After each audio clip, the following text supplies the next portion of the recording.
Weekly summary, week 6, Latham chapter 6 and 7, Psych 648, Needs and Personality Traits, presented by Joshua L. Hayes, Liberty University.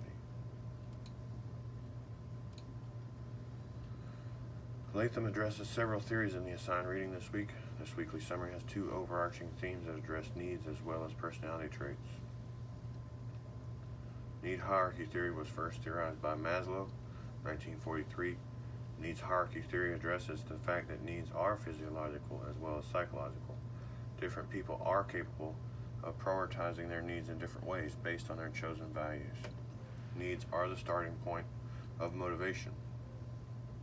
The second theory is the social categorization theory, which was based on the work of Haslam, 2000. Motivation in work settings is not a function of the qualities unique to an individual. It is predicated and explained in terms of a person's sense of identity and what an employee feels they are supposed to do to maintain that identity.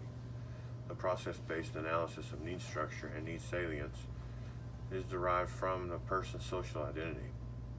Self-esteem theory received the most attention from Corman, 1970.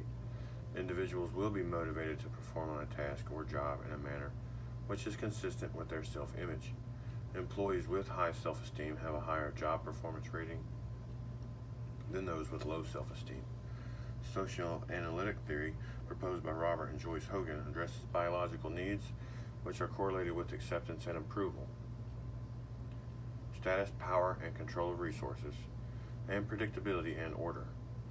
Needs translate into behaviors in the following areas: relationships with others, getting ahead in terms of status, and making sense of the world. The second theme this week is personality traits. Several theories that address traits are in reference to satisfaction that leads to pleasure or the lack of fulfillment that leads to displeasure. 5-factor model is referred to as the Big Five. This emerged from a factor analysis of personality descriptive adjectives. Self-monitoring personality self-regulatory focus was proposed by Hagestad and Canfor, a developmental theory that distinguishes between distal influences on action in the form of a relatively stable motivational trait and proximal influences that are associated with individual differences in self-regulatory or motivation skills.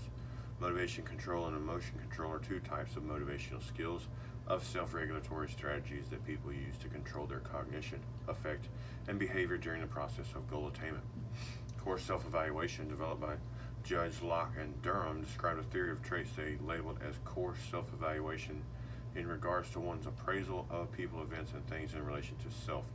Core evaluations are manifested in 4 highly correlated traits: self-esteem, locus of control, neuroticism, emotional stability, and generalized self-efficacy. Goal orientation, implicit person theory, focuses on mastery of learning complex tasks, while those with a performance goal orientation choose tasks at which they believe they can excel. Learning goal orientation is positively correlated with openness to new experiences, optimism, internal locus of control, desire for hard work and effort.